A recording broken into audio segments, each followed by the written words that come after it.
إن الحمد لله نحمده ونستعينه ونستغفره ونعوذ بالله من شرور أنفسنا وسيئات أعمالنا من يهده الله فلا مضل له ومن يضلل فلا هادي له وأشهد أن لا إله إلا الله وحده لا شريك له وأشهد أن محمدا عبده ورسوله صلى الله عليه وسلم أما بعد فإن أصدق الحديث كتاب الله وخير الهدي هدي محمد صلى الله عليه وسلم وشر الأمور محدثاتها وكل محدثة بدعة وكل بدعة ضلالة وكل ضلالة في النار أما بعد.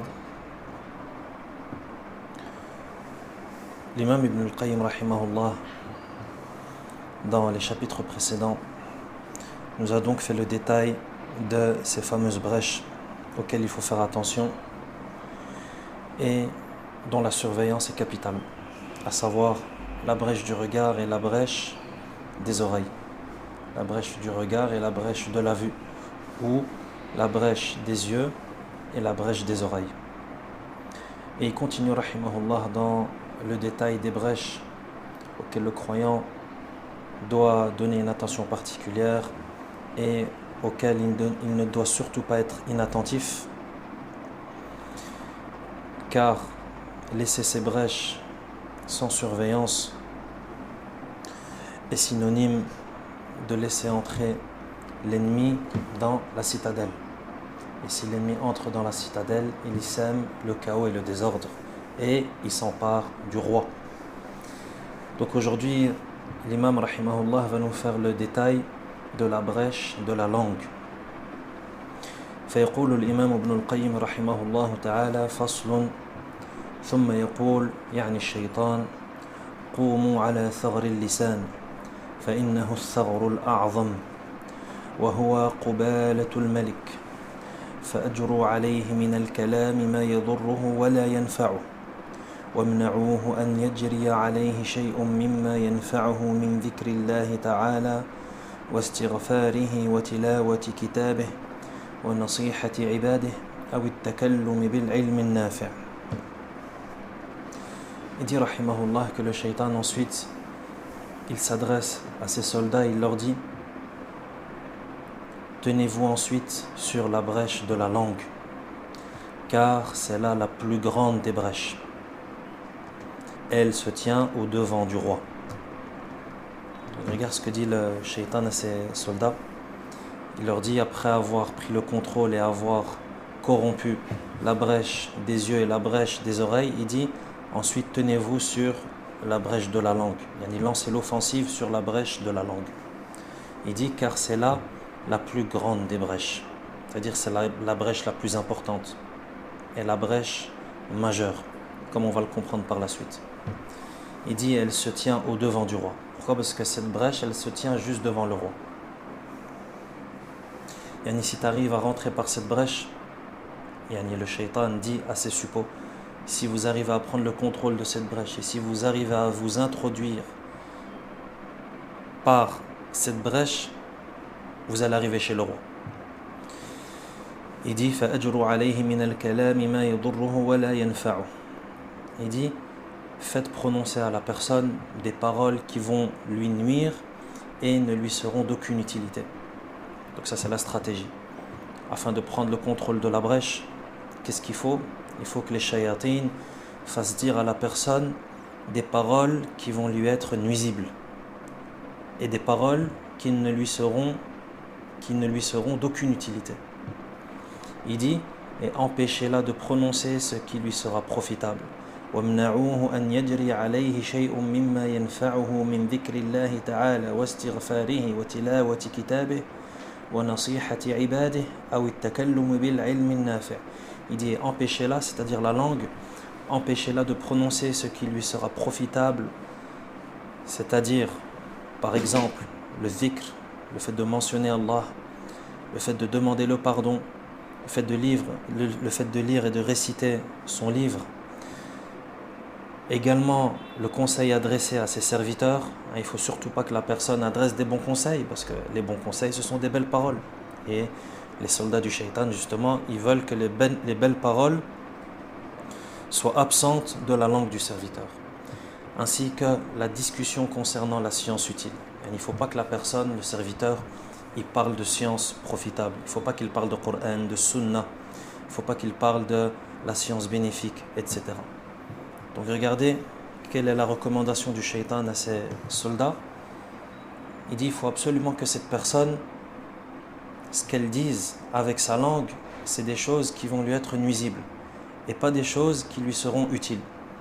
De même que il vous faut, vous, les soldats sataniques, il faut que vous fassiez en sorte que rien d'utile ne sorte de cette langue. Interdisez à cette personne de dire quelque chose d'utile, quelle qu'elle soit. Il dit comme le dhikr, empêchez à cette personne de faire du dhikr. C'est pour ça que la personne, elle ressent face au dhikr, elle ressent une lourdeur ou bien elle sent qu'elle doit lutter pour faire le dhikr. Pourquoi? Parce que celui qui te combat jour et nuit, il t'interdit de le faire et il fait tout pour que tu ne le dises pas. Donc toi, il faut que tu luttes. Et lorsque tu ressens cette difficulté à mentionner Allah subhanahu wa ta'ala, il faut que tu luttes et il faut que tu passes au-dessus en demandant l'aide à Allah subhanahu wa ta'ala, car c'est tout à fait normal. Car tu as un ennemi qui fait tout pour que tu ne fasses pas du dhikr. Car si tu fais du dhikr, qu'est-ce qui va se passer? Ça aussi, c'est une question intéressante. Si tu fais du dhikr, qu'est-ce qui va se passer? Il va se passer énormément de choses. Mais concernant ton ennemi, le shaitan, qu'est-ce qui va se passer? Concernant ton ennemi, le shaitan, il va également se passer beaucoup de choses. D'ailleurs, entre parenthèses, l'imam Ibn al-Qayyim, rahimahullah, il a un livre qui s'appelle Al-Wabil al-Sayyib. Et au début de ce livre, il a mentionné des dizaines et des dizaines et des dizaines de bienfaits liés au dhikr. Qu'Allah subhanahu wa ta'ala nous facilite et nous accorde la réussite, si bien qu'on lise les bienfaits liés au dhikr mentionnés par l'imam Ibn al-Qayyim rahimahullah dans son livre Al-Wabil al-Sayyib, car c'est très bénéfique. Et celui qui a la capacité et qui peut aller jeter un coup d'œil, qu'il le fasse, car ce sera très profitable. Donc les bienfaits du dhikr, ils sont énormes, ils sont très nombreux. Mais ici, il y a un bienfait qui nous intéresse en particulier, car c'est un bienfait normalement qu'on devrait tous connaître, étant donné qu'il est mentionné dans une sourate qu'on connaît tous, sans exception. Tout musulman, normalement, il connaît cette sourate. Et si un musulman ne la connaît pas, il la connaîtra bientôt, Inch'Allah. Par exemple, quelqu'un qui vient d'entrer en islam et qui commence à étudier les sourates du Coran, c'est une des premières sourates par lesquelles il commence la mémorisation du Coran. Donc toi, lorsque tu fais du dhikr, qu'est-ce qui va se passer avec le shaitan? Pourquoi est-ce que le shaitan il fournit autant d'efforts? Et regarde la recommandation qu'il fait à ses soldats. Il leur dit, il faut absolument que cette personne elle fasse pas du dhikr. Pourquoi? Vis-à-vis du shaitan. Ce qui nous intéresse ici, c'est vis-à-vis du shaitan. Qu'est-ce qui se passe lorsqu'on fait du dhikr? Il se passe quoi? Quelle est la preuve?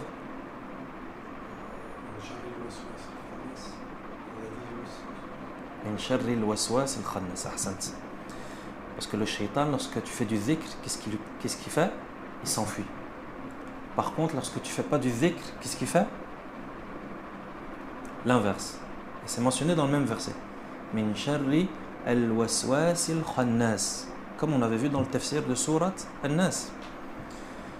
Min sharri al-waswas al-khannas. Dans sourate An-Nas, la dernière sourate du Coran, et une des premières sourates qu'on mémorise, Allah subhanahu wa ta'ala nous dit Qul a'udhu bi rabbin nas. Dit je cherche protection auprès du Seigneur des hommes. Malikin nas, le roi des hommes. Ilahin nas, le Dieu ou la divinité des hommes. Donc tu cherches refuge auprès d'Allah, le Seigneur des hommes, le roi des hommes, la divinité des hommes, tous ces attributs d'Allah. Tu cherches refuge auprès d'Allah subhanahu wa ta'ala, qui est le roi des hommes, le Seigneur des hommes et la divinité des hommes. Contre quoi? Min sharri al-waswas al-khannas. Tu cherches refuge auprès d'Allah contre quel mal? contre le mal min sharri al-waswas al-khannas, contre le mal de al-waswas et al-khannas. C'est quoi al-waswas et c'est quoi al-khannas? Al-waswas, c'est le grand insufflateur, c'est-à-dire celui qui insuffle beaucoup. Le shaitan, il insuffle énormément, comme on le voit là ici. Il insuffle beaucoup, il lance beaucoup de paroles malsaines et mauvaises dans les poitrines des hommes afin de les égarer et afin de faire entrer le doute dans leur poitrine. Al-Khannas, c'est le grand fouillard. Le grand fouillard. Donc Allah subhanahu wa ta'ala, il a décrit le shaitan par ces deux qualificatifs et par ces deux caractéristiques qui sont al-waswas et al-khannas, c'est-à-dire le grand insufflateur et le grand fouillard. Le grand fouillard. Pourquoi? Parce que le shaitan, il a ces deux états. L'état d'insufflation et l'état de fuite. Quand est-ce que le shaitan, il est en état d'insufflation? C'est-à-dire, quand est-ce que le shaitan, il a le pouvoir d'insuffler à la personne, d'insuffler au serviteur, d'insuffler et de lancer des paroles malsaines, des insufflations au serviteur? Lorsque le serviteur, il est en état d'insouciance, c'est-à-dire lorsqu'il ne fait pas du dhikr. Donc lorsque tu ne fais pas du dhikr, c'est-à-dire lorsque tu es en état de rafla, d'insouciance, le shaitan, tu lui donnes le pouvoir, tu lui donnes la clé. Tiens, prends la clé, rentre chez moi, fais ce que tu veux. Par contre, lorsque tu fais du dhikr, tu passes en état de dhikr, lui il passe en état de grand fuyard. Un fuyard, il y a celui qui bat en retraite, celui qui s'enfuit, celui qui prend ses jambes à son cou. Pourquoi? Parce que tu fais du dhikr. Lorsque tu fais du dhikr, tu es sous la protection d'Allah. Donc Allah te protège du mal du shaitan et il écarte de toi. Donc voilà pourquoi une des plus grandes recommandations du shaitan à ses soldats, c'est d'empêcher le serviteur de faire du dhikr. Parce que si le serviteur il fait du dhikr, quel pouvoir les démons auront sur le serviteur? Aucun. Pourquoi? Parce que tu seras dans la citadelle. C'est pour ça qu'il dit ça. Il dit empêchez-le de faire du dhikr, empêchez-le de demander pardon, empêchez-le de lire le Coran, empêchez-le d'être quelqu'un qui prodigue de bons conseils, empêchez-le d'être quelqu'un qui parle de sciences bénéfiques. Et c'est pour ça que toutes ces choses, on se rend compte, nous, dans notre quotidien, toutes ces choses, faire du dhikr, demander pardon à Allah subhanahu wa ta'ala, ouvrir le mushaf et lire le Coran, toutes ces choses, ça demande un effort. Pourquoi? Parce qu'en face de toi, il y a des efforts qui sont fournis pour que tu ne le fasses pas. C'est comme si quelqu'un te poussait et t'empêchait de progresser dans le chemin qui est le tien. Ensuite, il dit, rahimahullah, ويكون لكم في هذا الثغر أمران عظيمان لا تبالون بأيهما ظفرتم أحدهما التكلم بالباطل فإن المتكلم بالباطل أخ من إخوانكم ومن أكبر جندكم وأعوانكم والثاني السكوت عن الحق فإن الساكت عن الحق أخ لكم أخرس كما أن الأول أخ لكم ناطق وربما كان الأخ الثاني أنفع إخوانكم لكم أما سمعتم قول الناصح المتكلم بالباطل شيطان ناطق والساكت عن الحق شيطان أخرس. Ensuite il continue rahimahullah et il nous dit que le shaitan, après avoir dit cela et avoir recommandé cela à ses soldats, il leur dit: et attachez-vous à deux grandes choses. ويكون لكم في هذا الثغر أمران عظيمان. يعني il leur donne deux grands conseils pour mener à bien cette offensive de cette brèche, la brèche de la langue.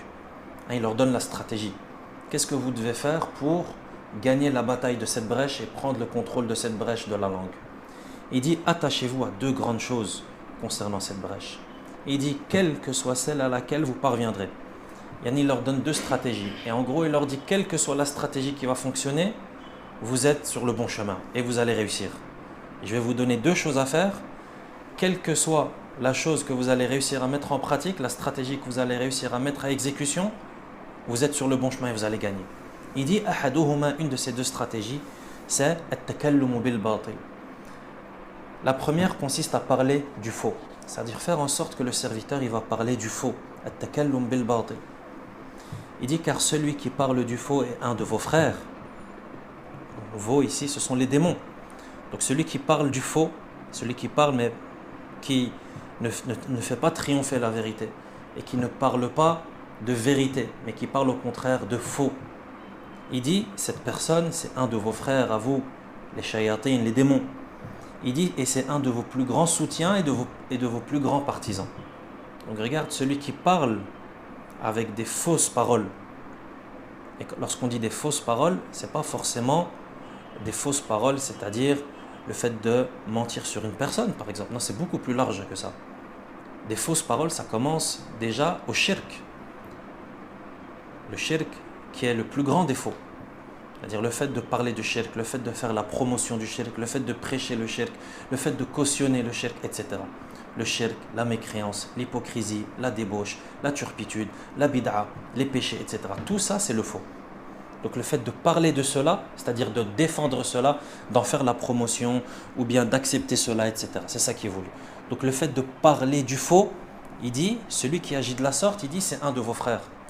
Et c'est pas seulement un de vos frères, mais c'est un de vos plus fidèles soutiens et partisans.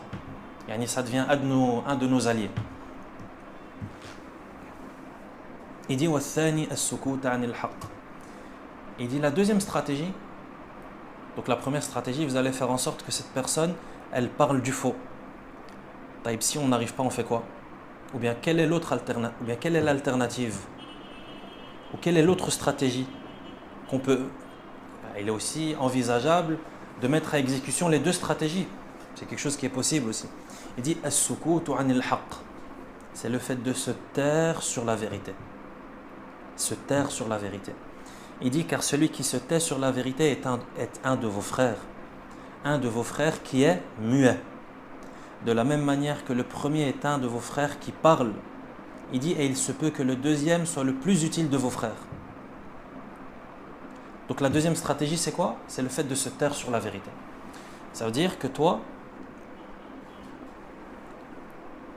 ça aussi c'est quelque chose d'important à laquelle on doit faire attention. On sait que le fait de se taire c'est considéré comme une vertu en islam. Pourquoi? Car le prophète sallallahu alayhi wa sallam dit Man kana yu'minu billahi wal yawmil akhir falyaqul khayran aw liyasmut. Celui qui croit en Allah et au jour dernier, qu'il dise du bien ou qu'il se taise. Donc le fait de se taire, c'est quelque chose de bien, mais à certaines conditions. Il dit qu'il dise du bien ou qu'il se taise. Donc se taire, c'est pas toujours la meilleure chose à faire. Qu'est-ce que ça signifie? Ça signifie qu'il existe des situations dans la vie où il t'est interdit de te taire. Il t'est interdit de te taire.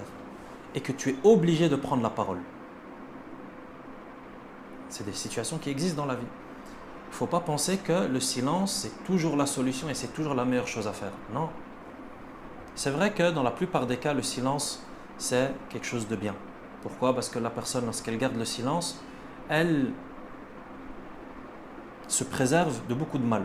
Pourquoi? Parce que l'être humain, généralement, lorsqu'il parle, il dit plus de mal que de bien. D'ailleurs, le prophète sallallahu alayhi wa sallam, c'était quelqu'un qui ne prenait pas souvent la parole, sallallahu alayhi wa sallam.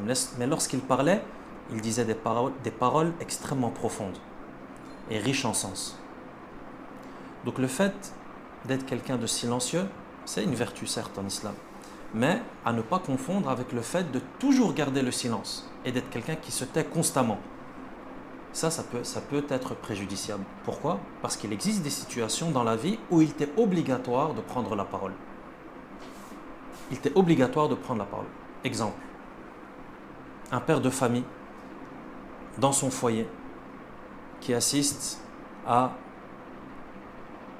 quelque chose qui contredit la religion d'Allah et qui est grave et sur laquelle il y a une chose qu'il ne peut pas laisser passer. Quelque chose qu'il ne peut pas laisser passer. Il lui est obligatoire d'intervenir. Et parmi les façons d'intervenir, c'est de prendre la parole. Donc le fait de se taire sur cette vérité, c'est-à-dire le fait qu'un ordre d'Allah soit transgressé, Ici, c'est quelque chose qui n'est pas permis. Donc bien faire attention. Le silence, ce n'est pas toujours la bonne solution. Voilà pourquoi il dit la deuxième stratégie, c'est quoi? As-sukutu anil haqq. Yani se taire face, ou plutôt se taire sur la vérité. Alors, regarde, l'imam Ibn al-Qayyim, rahimahullah, il nous le dit. Qu'est-ce qu'il dit le shaitan à ses soldats? Il dit, faites en sorte que le serviteur il se taise sur la vérité. Yani, il ne parle pas de tawhid, il ne parle pas de sunnah, il ne parle pas de prière, il ne parle pas de zakat, il ne parle pas de jeûne du mois de Ramadan, il ne parle pas de religion, il ne parle pas des nobles comportements en islam. Il ne prêche pas la vérité, il n'ordonne pas le bien, il n'interdit pas le mal. Tout ça, c'est se taire sur la vérité. Est-ce que ces choses, elles sont permises? Est-ce qu'on peut considérer que dans ces situations, il est bien de se taire et il est bien d'être silencieux? Abadan, personne ne va dire ça. Donc, bien garder cela en tête.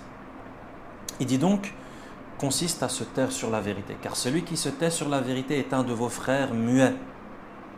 Il dit de la même manière que le premier, c'est-à-dire celui qui parle du faux, c'est un de vos frères qui parle, contraire de muet.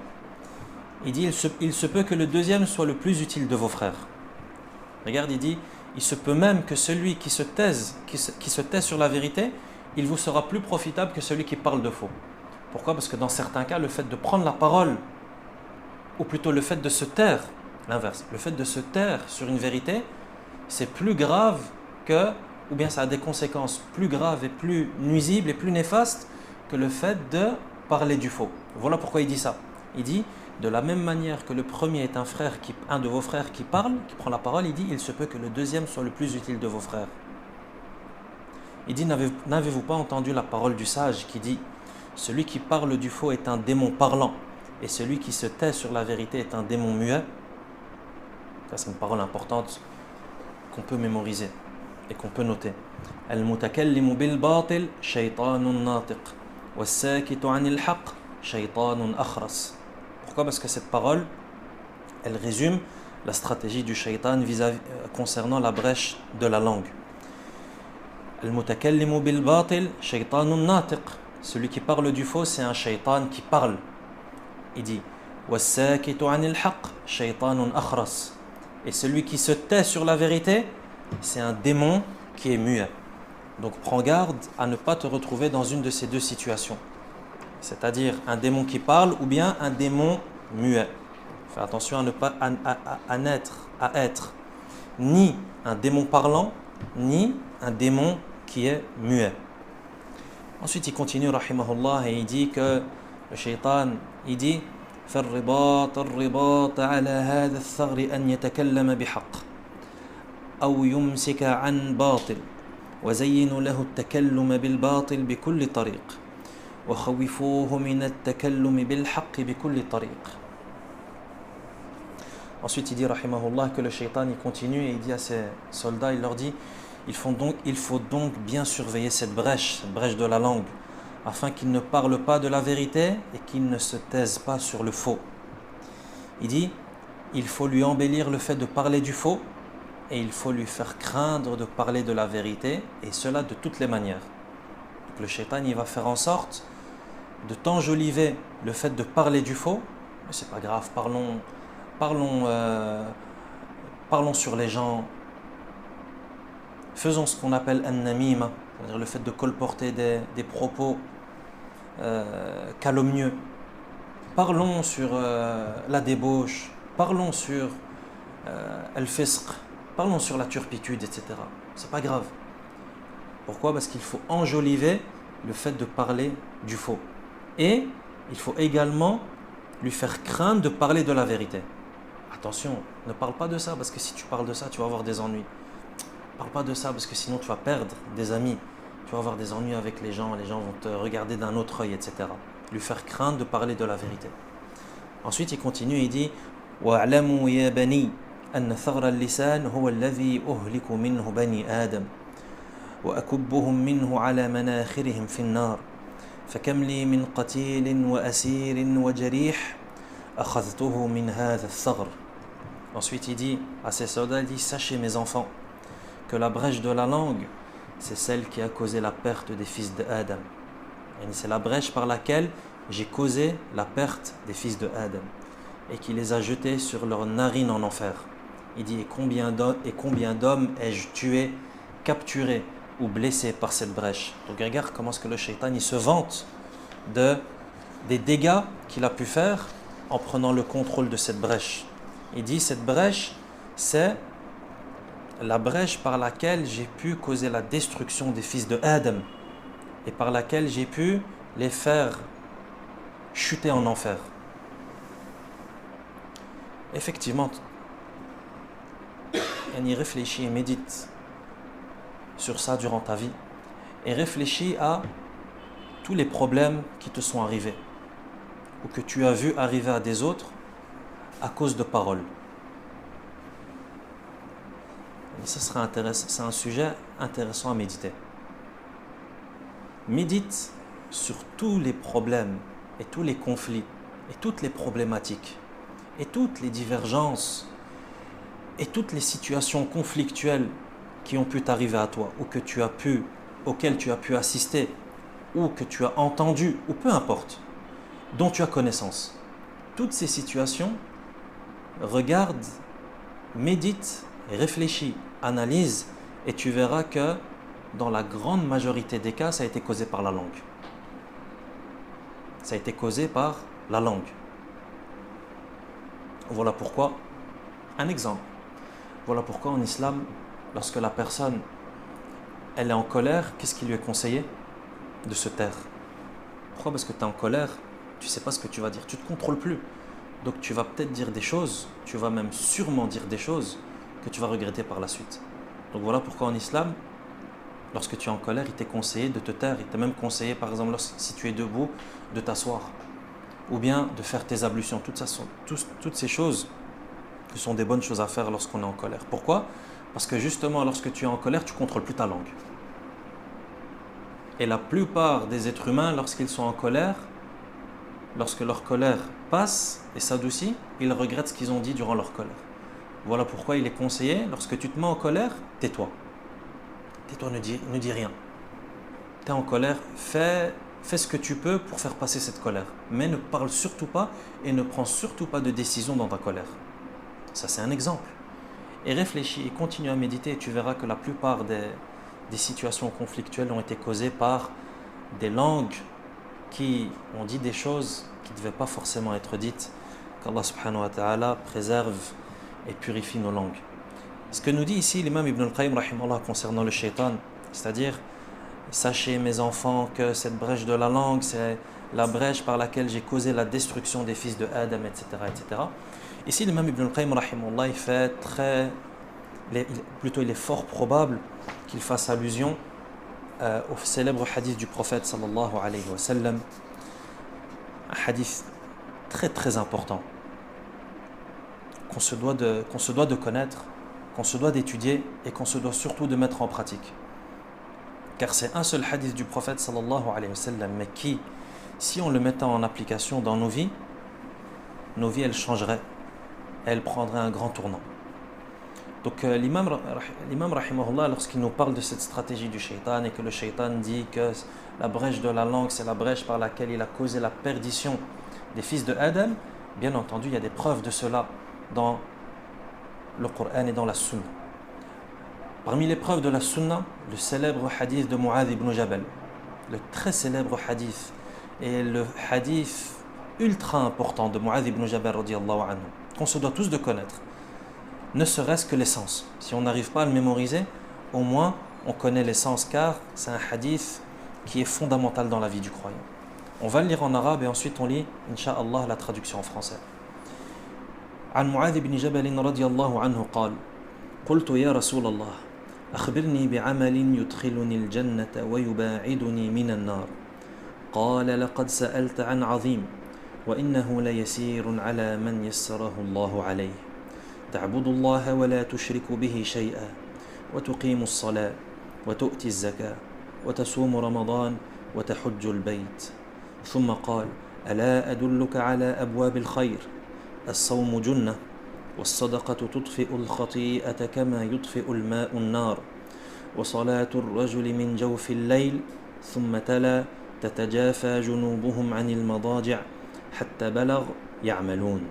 ثم قال ألا أخبرك برأس الأمر وعموده وذروة سنامه قلت بلى يا رسول الله قال رأس الأمر الإسلام وعموده الصلاة وذروة سنامه الجهاد ثم قال ألا أخبرك بملاك ذلك كله قلت بلى يا رسول الله فأخذ بلسانه وقال كف عليك هذا قلت يا نبي الله وإنا لمؤاخذون بما نتكلم به فقال ثكلتك أمك وهل يكب الناس في النار على وجوههم أو على مناخرهم إلا حصائد ألسنتهم رواه الترمذي وقال حديث حسن صحيح.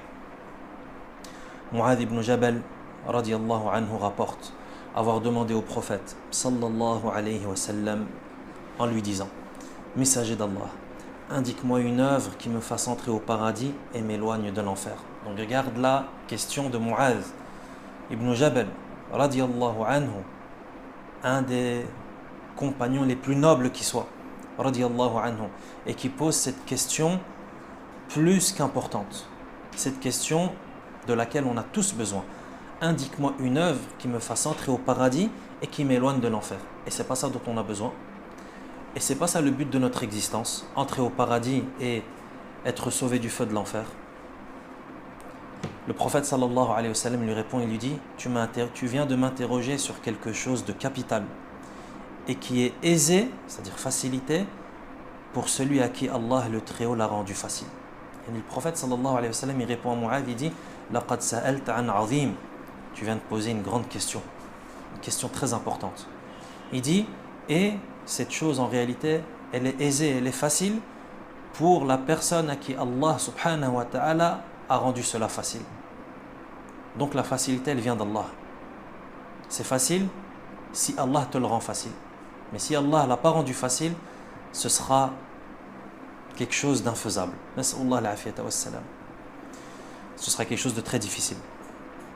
Il dit adore Allah sans rien lui associer. Donc il commence à lui répondre. Il lui dit adore Allah sans rien lui associer. Accomplis la prière. Acquitte-toi de la zakat. Jeûne le mois de Ramadan et effectue le hajj dans la maison. C'est-à-dire la maison à la mosquée sacrée de la Mecque. Ensuite, il lui dit, et ça c'était une habitude du prophète sallallahu alayhi wa sallam, quelque chose qui vient prouver sa générosité sallallahu alayhi wa sallam et sa bonté sallallahu alayhi wa sallam, c'est que lorsqu'on lui posait une question, il répondait par plus que la question. Il dit, ensuite il ajoute, veux-tu connaître les portes du bien? Yani il dit à Mu'adh, est-ce que tu veux connaître les portes du bien? Après lui avoir dit, adore Allah et ne lui associe rien, accomplis la prière, acquitte-toi de la zakat, jeûne le mois de Ramadan et effectue le hajj. Il lui dit, est-ce que tu veux connaître les portes du bien? Mu'adh il dit, est-ce que tu veux connaître les portes du bien? Il répond, le jeûne est une protection. L'aumône efface les péchés, comme l'eau éteint le feu, et les prières au milieu de la nuit. Donc il explique à Mu'adh radiallahu anhu quelles sont les portes du bien. Il lui dit, le jeûne est une protection. Donc il l'incite à jeûner. Pourquoi? Car le jeûne c'est une protection. De même qu'il l'incite à faire l'aumône. Il lui dit, l'aumône efface les péchés comme l'eau éteint le feu. De la même manière que lorsque tu jettes de l'eau sur un feu, ça l'éteint, l'aumône elle va venir effacer les péchés de la même manière. Il dit, et les prières au milieu de la nuit. Ensuite, il récita les versets de Surat As-Sajda. Dans la traduction des sens, ils s'arrachent à leur lit. Donc Allah parle des croyants dans ce verset. Il dit, ils s'arrachent, c'est-à-dire les croyants, ils s'arrachent à leur lit, prient leur Seigneur rempli de crainte et d'espoir, et offrent une partie de ce que nous leur avons accordé par charité. Nul ne sait ce qui leur est réservé en récompense de leurs œuvres comme félicité.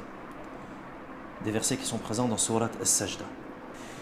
Le prophète sallallahu alayhi wa sallam ensuite il continue et il dit, veux-tu que je t'indique quelle est la chose la plus importante, ainsi que le pilier central et le sommet de celle-ci? Le Mu'adh radiallahu anhu dit, bien sûr, messager d'Allah. Il dit, la chose la plus importante c'est l'islam. Et son pilier, c'est la prière. Et son sommet, c'est la lutte. La chose la plus importante, c'est l'islam. Ra'sul amri al-islam. Wa amuduhu as-salat. son pilier ou son bâton, c'est la prière.